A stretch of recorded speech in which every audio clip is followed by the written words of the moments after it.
Hello aspirants, welcome back to my channel. आज RRB का मेरा इंटरव्यू था। कल से स्टार्ट हुआ है। आज मेरा पता नहीं एक शिफ्ट में एग्ज़ाम हो रहा है या दो शिफ्ट में। मेरा फर्स्ट शिफ्ट 8:30 बजे के टाइमिंग पे था। मैंने बिहार ग्रामीण बैंक से अप्लाई किया है। तो बिहार ग्रामीण बैंक का हेड ऑफिस पटना में है, वहीं पे था मेरा 8:30 AM में। और ये था मेरा अटायर। मैंने ये पहन के गया था। गर्ल्स जो देखकर थोड़ा अगर कुछ हेल्प हो तो उनके लिए। और मेरा पैनल 2 में था आज। कैसा गया मेरा इंटरव्यू, एक्सपीरियंस मेरा क्या था, मैं आपके साथ शेयर करती हूँ। मैंने इंटरव्यू मेरा रोल नंबर वाइज ही हमारे यहाँ बुलाया जा रहा था। मेरा 6 नंबर पे था, तो टाइम लग गया था डीबी वगैरह में। तो 10:30 के अराउंड मेरा ख़त्म हुआ इंटरव्यू। एंड उसके बाद मैंने अपना नोट कर लिया था शॉर्ट में कि क्या क्या पूछा गया, ताकि मुझे याद रहे, मैं भूलूँ ना। तो उसके बाद मैं बताती हूँ कि कैसा रहा। तो सबसे पहले मैं गई, मैं रिलैक्स थी, उतना कुछ मुझे नर्वसनेस नहीं था। मेरा टोटल 7:30 मिनट चला इंटरव्यू। और मेरे पैनल में एवरेज इतना ही एवरेज के मतलब इतना ही चल रहा था। मेरे आगे भी 2 लोग गए थे, उनका भी इतना ही टाइम पे हो रहा था। तो इंटरव्यू एक्सपीरियंस तो मेरा आरआरबी का इस बार मेरा पहला इंटरव्यू है, सही गया। मैंने ग्रीट किया, इंटर किया, ग्रीट किया, उसके बाद मैंने बैठा। ग्रीट करते टाइम सर लोग टाइम ही नहीं देते हैं, तुरंत बोल देते हैं बैठिए बैठिए। मैं चेयरमैन सर को ग्रीट किया, फिर भी मैं कर रही थी, उनके बगल वाले को भी किया, लेकिन सर बोले बैठिए बैठिए। तो फिर मैं बैठ गई, करने का मौका ही नहीं मिला। कंफ्यूज कर देते हैं सर, थोड़ा टाइम देंगे तब तो अच्छे से ग्रीट करेंगे। तो वो वहाँ पे थोड़ा सा हमको लगा, बट वो टाइम ही नहीं दिए। तो फिर मैं बैठ गई थैंक यू बोल के। उसके बाद चेयरमैन सर स्टार्ट हुए। उन्होंने बोला इंट्रोड्यूस योर सेल्फ, अपने बारे में कुछ बताइए। पहले वो उन्होंने इंग्लिश में ही पूछना स्टार्ट किया, उसके बाद फिर हिंदी में आधा वो सेंटेंस हिंदी में बोले कि इंट्रोड्यूस योर सेल्फ, अपने घर के बारे में, अपने फैमिली के बारे में बताइए। और उसके बाद उन्होंने बोला कि जो भी लैंग्वेज में आप कंफर्टेबल हो उसमें बोल सकते हो। मैंने हिंदी में ही स्टार्ट किया, कंफर्टेबल थी मैं। इंट्रोडक्शन में इंग्लिश में भी प्रिपेयर करके गई थी, बट आधा इंग्लिश आधा हिंदी मैंने बोला, सोचा कि एक ही जैसा एक ही फ्लो रखते हैं, जिसमें मैं अच्छे से अपने आप को एक्सप्रेस कर सकूँ, वही बेहतर है। ऑप्शन मिल रहा है तो लेना चाहिए। तो फिर मैंने हिंदी में स्टार्ट किया। मैंने बताया अपने बारे में सारा कुछ। तो मैंने डिपार्टमेंट ऑफ पोस्ट में काम किया हुआ है लगभग 2 साल के लिए, तो मैंने वो बताया था डेट वगैरह। तो गैप ईयर तो मेरा उसी में क्लियर हो गया, क्योंकि 22 में मेरा ग्रेजुएशन कंप्लीट हुआ था और 23 में मैंने ज्वाइन किया था। तो जब मैंने वो बोला तो उनको थोड़ा सा कन्फ्यूजन हुआ कि मैं इंडियन पोस्ट पेमेंट बैंक का बात कर रही हूँ या पोस्ट ऑफिस का बात कर रही हूँ। तो उन्होंने क्लियर किया। तो उनके बगल में जो सर बैठे हुए थे, उन्होंने बोला कि तो आपने छोड़ दिया उसको? तो बोला जी। तो उन्होंने बोला कि क्यों छोड़ा? तो मैंने बताया कि वो एक परमानेंट जॉब नहीं था और मेरा प्रायोरिटी बैंकिंग सेक्टर है, तो इसलिए। तो बोले इसलिए छोड़ दिए? बोले जी। तो बोले ठीक है ठीक है। फिर चेयरमैन सर ने मुझसे वही डीओपी के बारे में डिज़ाइन क्यों किया और प्लेस पूछा कि कहाँ पे आपका पोस्टिंग था, वो मैंने बता दिया। एंड क्यों रिज़ाइन किया वो भी बता दिया। तो फिर उन्होंने मुझसे पूछा कि आप बैंक में क्यों आना चाहते हैं, आपका बैंक की तरफ ज़्यादा रुझान क्यों है, ज़्यादा झुकाव क्यों है? तो मैंने ऑनेस्टली मैं उसका कुछ बड़ा कि बुकिश आंसर प्रिपेयर करके नहीं गई हुई थी। मैंने जो मेरा ऑनेस्टी था मैंने उसी से जवाब दिया। शायद ये बचकाना लग सकता है, बट पता नहीं। मैंने बोला कि सर मुझे जो था रियलिटी, मैंने उन्हें बोला कि सर जब से मुझे करियर के बारे में थोड़ा सा समझ में आया, जब मैं 8-9 क्लास में थी, तो मेरे घर के पास जो बैंक था मैं वहाँ पर जाती थी, तो मुझे उसका सारा कुछ वर्किंग प्रोसेस कल्चर मुझे बहुत पसंद आता था। तब से मुझे था कि मुझे बैंक में ही जाना है। और ग्रेजुएशन के टाइम पे जब मुझे करियर ऑप्शन मैंने देखा और करियर के बारे में, मतलब वहाँ पर मैं अच्छे तरीके से बोल रही थी कि मुझे जब करियर चूज़ करना था तो मुझे आईबीपीएस जो इसको कंडक्ट कराता है, तो उसका स्मूथ प्रोसेस देख के मैं इसकी तरफ ज़्यादा इन्फ्लुएंस हुई। तो मैम, मैं सबको तरफ ही नज़र देख रही थी। तो उस टाइम जब ये लाइन बोली तो मैम की तरफ देखी, तो मैम का जो रिएक्शन था वो था कि हाँ चलो ठीक है, सही बोल रही हो। तो फिर वो हो गया। फिर उन्होंने पूछा कि कौन सा बैंक था आपके पास? एसबीआई का बैंक था।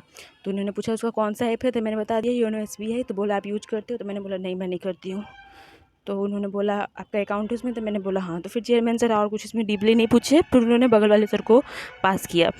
तो वो सिर्फ मेरे से सेल्फ हेल्प ग्रुप के बारे में पूछा। तो मैंने स्टार्टिंग अच्छे से किया। मैंने बोला कि सेविंग ओरिएंटेड ग्रुप है, ऐसे ऐसे ग्रुप जो उसके बारे में डिटेल होता है। मैंने बताया कि सेव करते हैं, फिर अपने मेम्बर को लेंड करते हैं, सपोर्ट करते हैं। तो उन्होंने बोला कि ठीक है लेंड करते हैं। तो लेंड करने के बाद क्या करते हैं? अब मुझे एक सेकंड, मैंने वहाँ पे पॉज लिया, मैंने सोचा लेंड करने के बाद क्या करते हैं, लेंडिंग के बाद क्या करते हैं। फिर मैंने बोला कि सर उनको जो काम रहता है उनके लिए वो लैंड मतलब ऋण लेते हैं, लोन लेते हैं और उसके बाद फिर अपना वो ग्रोथ करते हैं। तो बोलते हैं अच्छा अच्छा। तो बोलते हैं इंटरेस्ट कौन ये करता है, इंटरेस्ट कौन डिसाइड करता है? तो मैंने बोला कि इस ग्रुप वाले मेंबर ही करते हैं। बोलते हैं अच्छा ठीक है। अब इसका आंसर मुझे पता नहीं मैंने सही बोला गलत, तो मुझे उस टाइम जो सही लगा मैंने वो बोल दिया कि ग्रुप वाले मेंबर ही करते हैं। तो बोले ठीक है। उसके बाद फिर उन्होंने बगल में मैम बैठी हुई थी उनको पास आउट किया।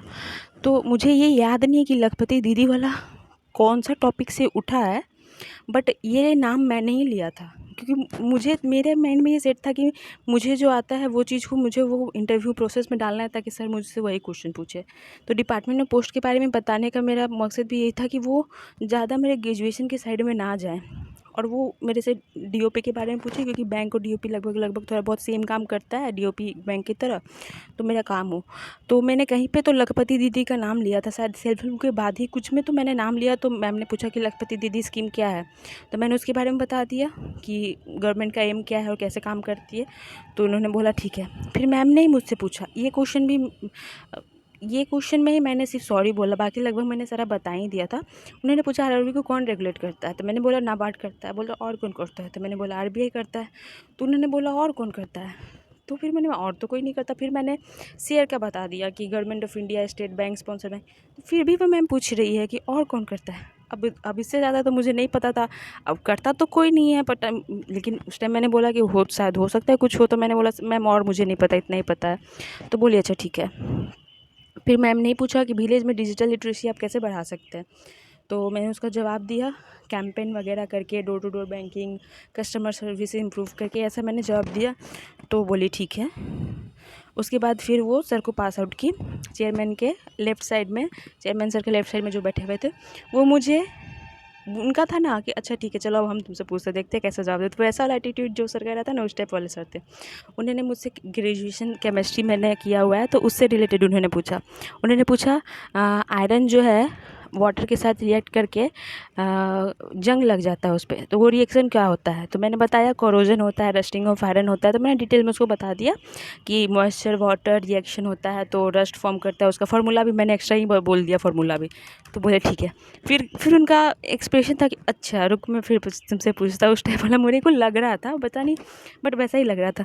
तो उन्होंने मुझसे पूछा गोल्ड कौन सा सॉल्यूशन में डिजॉल्व होता है।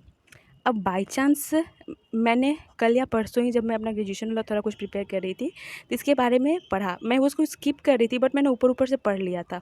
तो मुझे कोइंसिडेंटली या मुझे याद ही था, तो याद था तो मैंने उनको बता दिया कि एक्वारिजिया होता है 1:3 में नाइट्रिक एसिड और हाइड्रोक्लोरिक एसिड का होता है। तो फिर उनको लगा कि अच्छा इसको पता है। तो फिर उन्होंने पूछा 1 में कौन रहता है, 3 में कौन रहता है, तो वो भी बता दी। तो फिर वो सेटिस्फाई लगे, नहीं चलो ठीक है।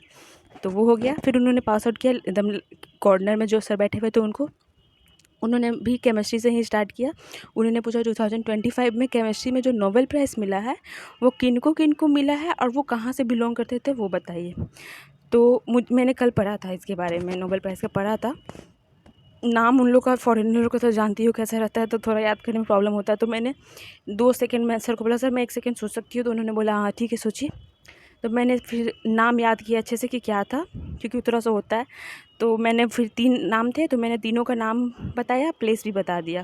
तो उन्होंने बोला एक जो नेम था वो अमेरिका और जॉर्डन दोनों से बिलोंग करते थे शायद, तो उसमें जॉर्डन भी था लेकिन मैंने जहाँ पढ़ा था गूगल से वहाँ पर नहीं मेंशन था। तो उन्होंने बोला एक और प्लेस है उनका।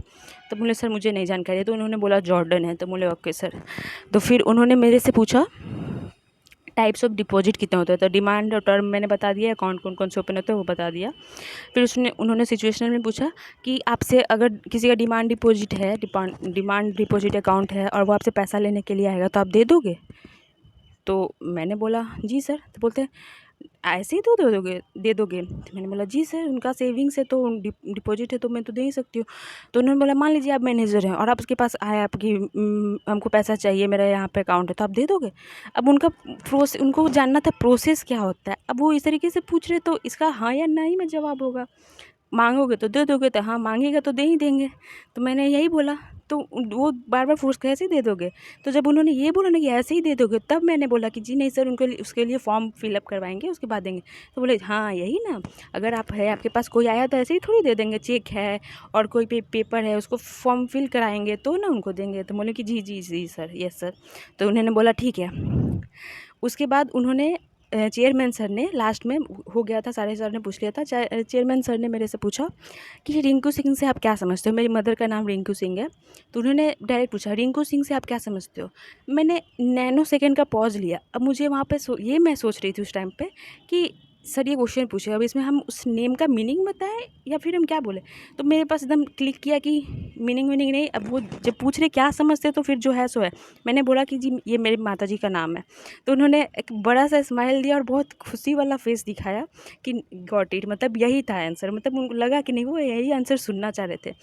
तो फिर बाद में मुझे ऐसा, फिर उन्होंने बोला कि ठीक है आपका इंटरव्यू हो गया, अच्छा लगा आपसे मिलके। फिर मैंने थैंक यू बोल के चल दिया।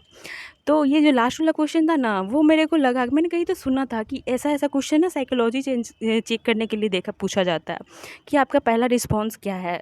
तो उस हिसाब से तो मेरे को वैसे भी अगर नाम का मीनिंग पूछे तो मेरे को नाम का मीनिंग नहीं पता था। तो जो आता था मैंने बोला और वो सेटिस्फैक्ट्री आंसर भी हो गया। तो ऐसा ही गया मेरा इंटरव्यू। आई नो ये वीडियो थोड़ा सा लंबा हो गया है, बट जो था मैं अपना पूरा एक्सपीरियंस शेयर करना चाहती थी। तो ऐसा ही गया मेरा इंटरव्यू, और अभी तक कट ऑफ तो आया नहीं है। अब कितना मार्जिन जाता है उस पर डिपेंड करता है। 7.5 मिनट ही मेरा इंटरव्यू चला, बट सारा अच्छा गया। मैंने सारा का जवाब दिया, लगभग तो सभी का ही जवाब दिया। मैं बस एक वो आरआरबी का रेगुलेटर में ही मैंने सॉरी बोला, बाकी सारा दे दिया था। तो आप अपना एक्सपीरियंस शेयर कर सकते हो, आपका कैसा गया है और आपका कब है इंटरव्यू। अब देखते हैं कि कब आता है मार्कशीट नॉन सेलेक्टेड का, तो वहाँ से कट ऑफ पता चलता है।